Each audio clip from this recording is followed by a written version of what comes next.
Hi, this is Jim Peters with Peters Principles.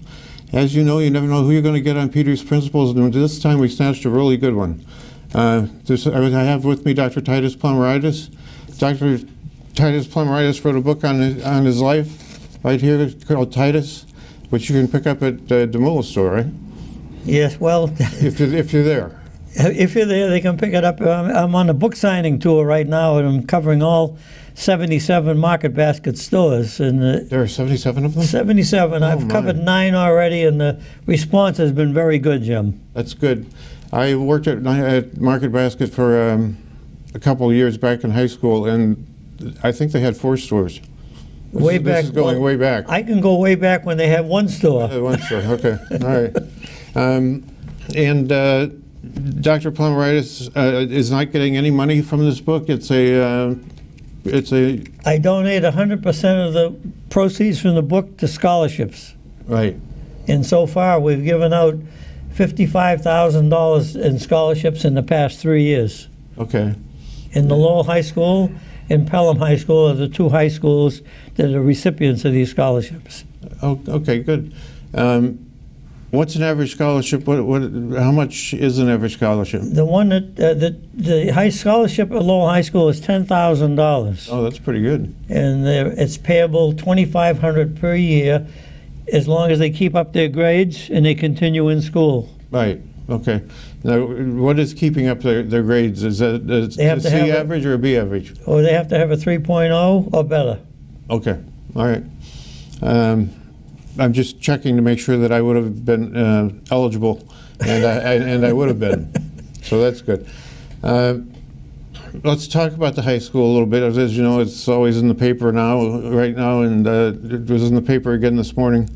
How did the high school influence your life? It certainly influenced mine, so I'd just like to tell stories about it. Oh, I'd love to. I can reflect the first day I went into Lowell High School. I came from Varnum Avenue at that time. I think we previously discussed Gorham Street to Varnum Avenue. Mm-hmm. Now I'm 14 years old and I'm going into high school.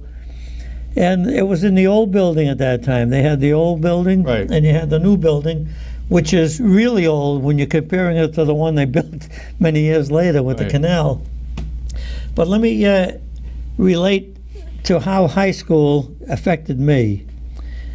When I was a freshman in high school, Ray Sullivan, the headmaster, Mr. Right. Sullivan we call him, was instrumental in putting me on the right track, because I was a little bit of a disciplinary problem and I didn't really know what the 7 tenets were all about. Now I do. I know what respect means, and I can give him total credit for that. Right. He put me in the right direction. He explained to me the responsibility of having respect for your elders and respect for your teachers, and you have to respect those even if you don't agree with them. You have to respect them if they have a position.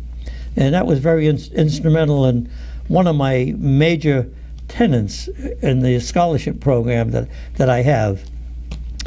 And I'd like to relate how Mr. Sullivan was instrumental in my development, sure, in my military service, because that's what came when I became a junior in high school.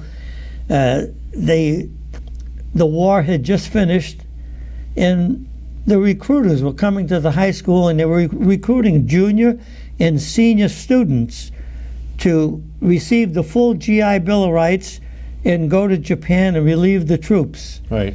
And Mr. Sullivan was very instrumental in taking me aside like a parent, and he said, Titus, I know that you have parents that came from the old country, and they have their beliefs that once you get a certain age, you have to go to work and help provide for the rest of the children. He said, and I think that the military would be a great opportunity for you, because otherwise you may not get a chance to go to college. He said, and that'll guarantee you an entrance to college. And I took him up on that advice, and I enlisted in the military. Mm-hmm. And if I may, I'll tell you how I ended up in Japan. Okay. I would like to point out that my father was in Japan, one of those people that you were going to be relieving. He was on the USS Cecil, and he served in Japan as part of the occupying troops. Oh, really? Yeah. Well, that's interesting. When I first went in the military, of course, they sent us to Fort Dix in New Jersey, and from there they sent us to Fort Bragg for our basic training. And at the end of the basic training, they were looking for volunteers to go into the paratroopers to go to Japan. Right. And I like the term paratrooper because I can envision people jumping out of airplanes. Right. And I like the idea of going to Japan. So I signed up to be a volunteer for the physical fitness program, and I qualified. So they sent me to Fort Benning, Georgia. Fort Benning, Georgia, I was there for 12 grueling weeks. In the last 5 days included 5 jumps. One, they give you a big parachute, and you're jumping into a nice plowed field that's nice and soft. Right. So you got a good soft landing. And each one gets a little tougher. On the 5th one, you're jumping out from 1,200 feet, almost like a combat jump, and you have your backpack on, and you have your rifle by your side, and you're really heavy, and you come with a small parachute, so you're hitting the ground with a tremendous amount of force. Right. And that's where the physical fitness from Lowell High School got me in that physical fitness condition, because I was on the football team my freshman year, sophomore year, and we're just going into the junior year. So I had a lot of football and physical fitness background going into that position, which was very helpful to me. Well, you wrote about that at some great length in terms of the types of exercises you had to do and the all of that That's stuff. right. Once I went into the paratroopers, and they shipped me to Japan, the first thing they were telling us over in Japan, I mean, we're going through the physical fitness of the paratrooper school was very difficult. And that's where we had to get up and run 5 miles before breakfast. And we had, between doing the push-ups and the sit-ups and the chin-ups and the rope climbing and jumping off the small tower, then the medium tower, then the high tower. Right. Boy, you got a lot of physical fitness in that program. But then when we got to Japan, they were having tryouts for a football team. They call it the 11th. I was on the 11th Airborne, and I said, "Gee, I'll try out for the football team. I played high school for 3 years. I should be I should have a chance." So I signed up for it, and it was. You were 5'9", right? I was 5'5" and 155. Okay. All fives, Jim. Okay. All right. That's easy to remember. Okay. So when I signed up, there were 200 people that signed up for the football team. So you can, and looking at most of them, they were college players, and some of them were professional players that had to do their service in the military. So it wasn't very likely that a high school kid is going to make this team. Right. But I signed up for it, and I went out, and I was out there for maybe 30 minutes when one of the assistant coaches come over, and he taps you on the shoulder. That means turn in your shoes and your uniform. You've been eliminated. Right. But they had a big group of kids in there, and they had a lot of outstanding athletes. So I turned in my uniform, and 2 days later, I'm out there watching one of my buddies that still made the team, and he was a lineman from Cohasset, a real big kid, 6'6", 250 at that time. That was a giant. Right. I went out to watch him. 250? Yeah. Is that the picture that you have in the book? In the book, that's him with Jack Okay. Petrolia, and I Okay. in the book. He used to pick me up and put me on his shoulders and walk around like I was a toy. But I went out to watch him. He was still on the team after 3 days. And this particular day, they were having kicking practice. I'm watching. At that time now, Lou Groza was the premier kicker. He played with the Cleveland Browns. Okay. And everybody that was a tackle in the United States thought that they could kick like a Lou Groza. So over there was the same way. They had all these big guys that were well over 200 pounds and well over 6 feet kicking the ball, but they were kicking the ball with a thump. You can see there was no punch in the ball. So I'm watching them. I said, wow, I can kick a ball better than that. They're kicking them about 40, 45 yards. So I went down to the receiving area where the people are catching the kicks Right. and running them back. So I went over there, and a couple of stray kicks came my way. So I put it on the ground, and I had a two-step delivery, 1-2 kick. And when I hit the ball, it was like being on the South Common all over again. You heard pow, and the ball went up with that nice back spin. Right. So I did 3 or 4 of those, and you could hear them, and you could see the coaches all following the ball. So the head coach said to one of the assistant coaches, "Who's that kid over there?" He said, "We took his uniform away on the first day." He said, "Give it back to him. He's our kicker." So that's how I made the team. Good for you. Okay. Yeah, I read about that in the book, and you would be surprised how many things are in the book about getting ready for football. Right. And actually becoming a football player in the Lowell High School. And you have some interesting stories. Well, if you want, I'll continue with this, Jim. Yeah. I made the team as a kicker, and the captain on the team was also a military captain, and he was a left halfback. They had, I was a reserve halfback. There were 3 or 4 guys ahead of me, but I was primarily the team kicker.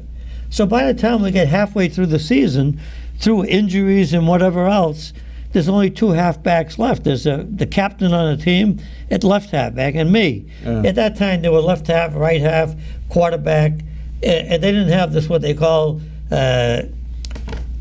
single platoon system. Mm-hmm. Everybody played both ways when you're in there. You had to go both ways. You did? Okay. Yeah. I didn't know that.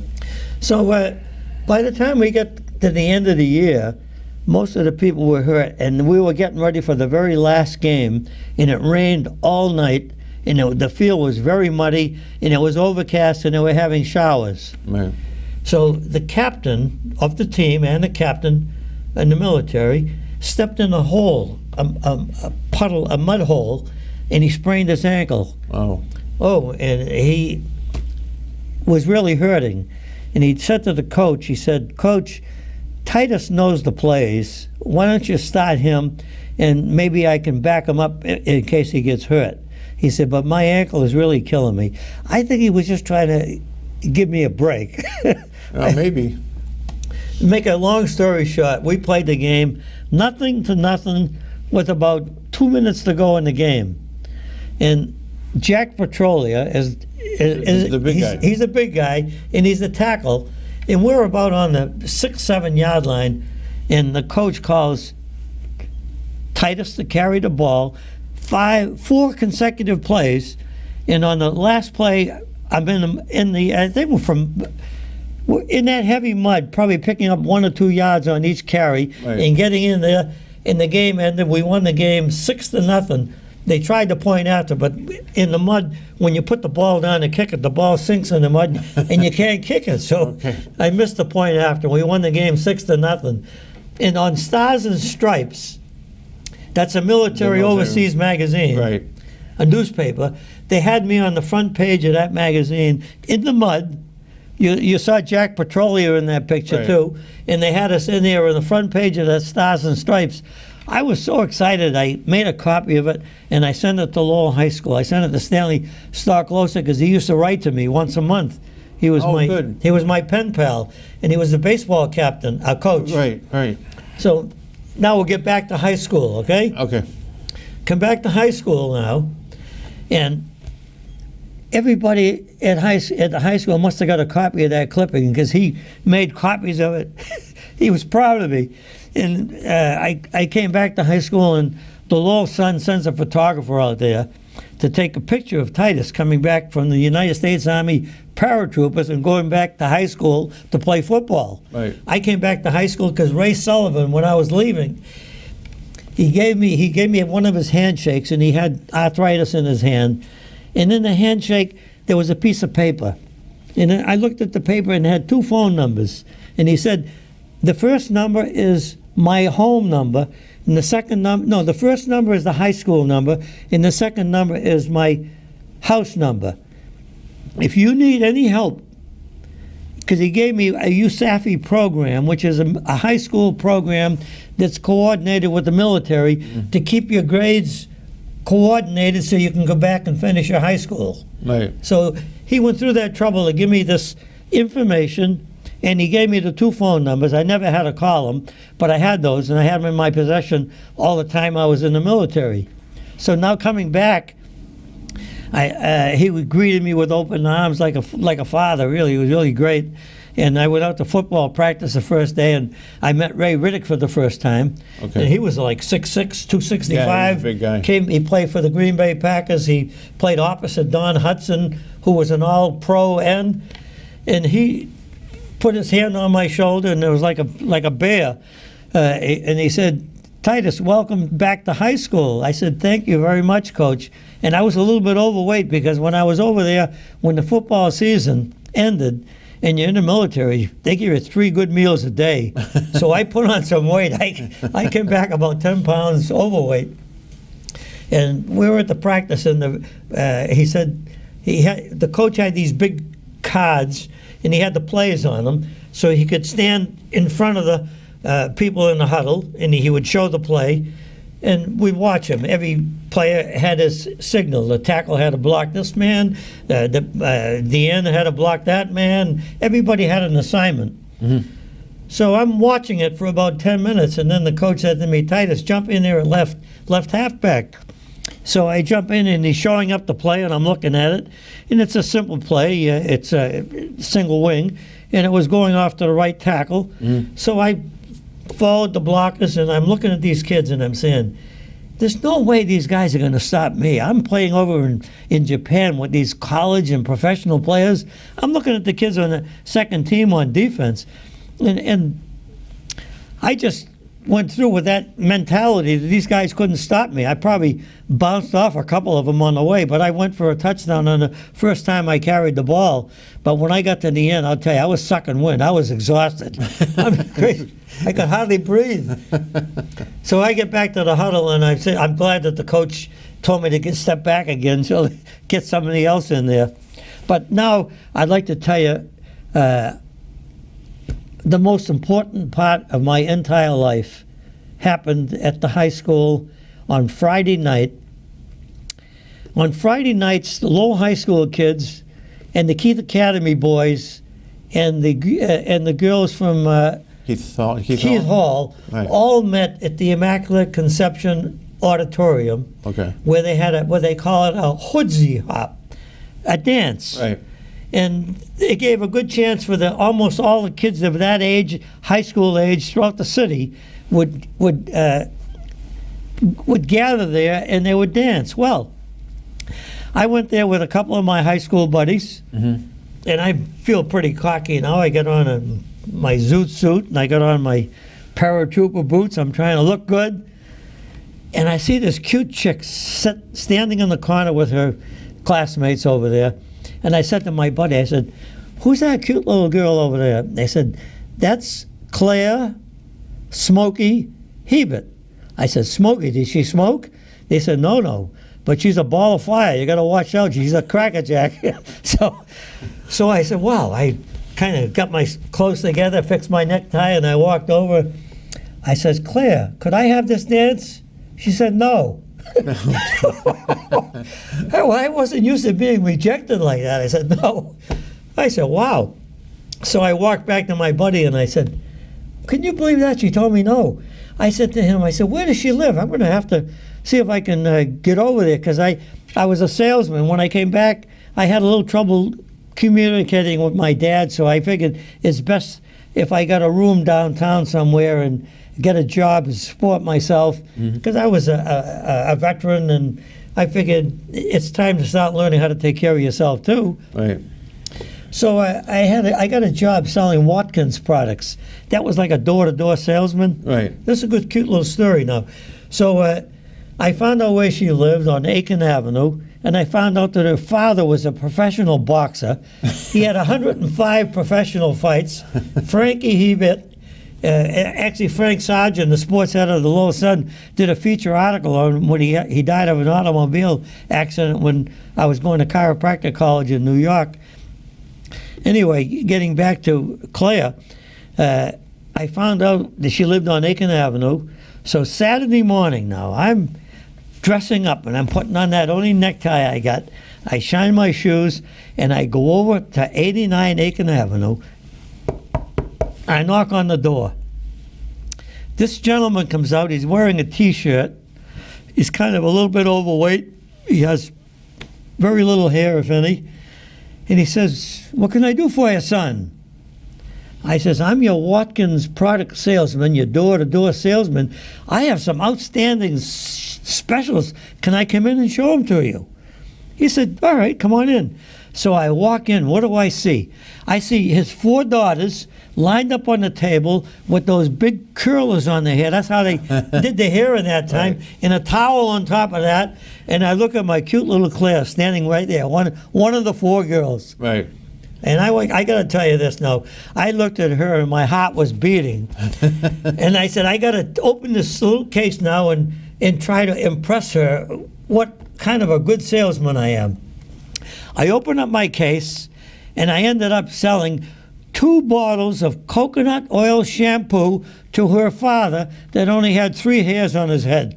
So I proved that I was a salesman. And he said to me, he says, anybody that has the moxie to go selling products like this door to door deserves a sale. That was his pitch to the girls. Yeah. And that was my pride and glory of really making contact with my wife for 65 years. Okay, so roughly what year was this? 48? That was in 1948. Right. I got discharged from Japan. Japan, they sent me back, and I got discharged in what was it? Seattle, Washington. Right, Seattle, Washington, and we drove home. Now, by going, this is another little interesting tidbit. When you signed up, it was an 18-month deal. Mm-hmm. If you were shipped to Japan, the 18-month hitch was reduced to 15 months. So that got me back to high school 3 months earlier. Mm-hmm. And that's how I made the spring jamboree and made the football early in the season. Well,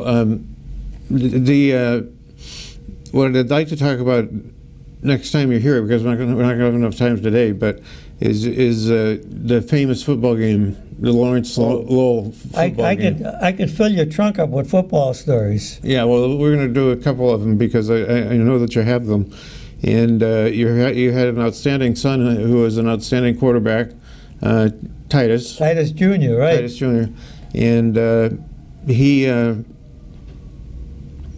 played on the He was a 1971 team? I'll give you that little tidbit. That's good. It's worth repeating.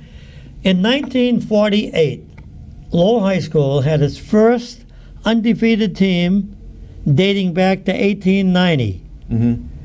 In 1970, Lowell High School had its last undefeated football team.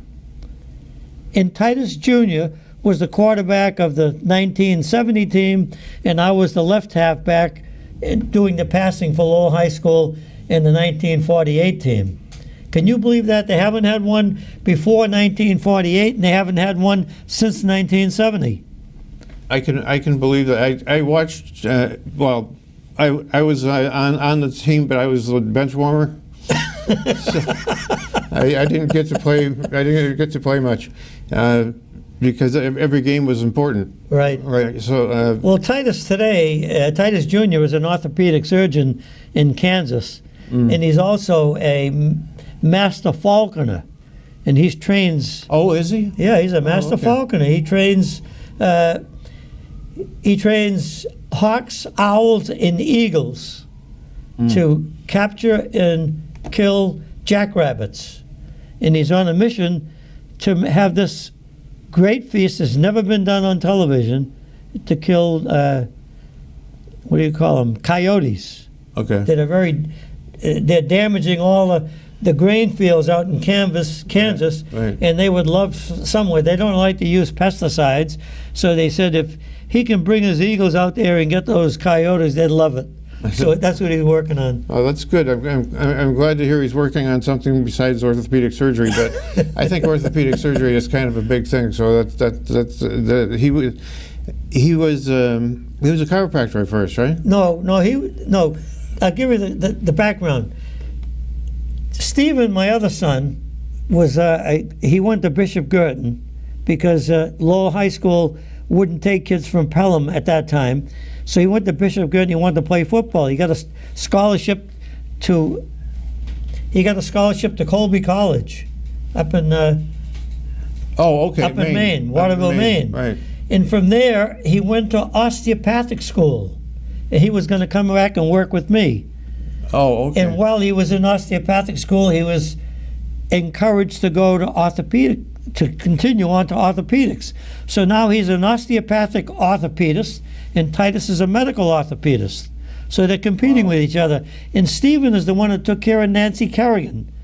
Stephen got notoriety across the whole United States. He's the one that took care of Nancy Kerrigan, because they were having the Olympic trials at Joe Louis Arena in Detroit, and Stephen was taking care of the Detroit right-wing hockey players, the skaters. Right. Yeah.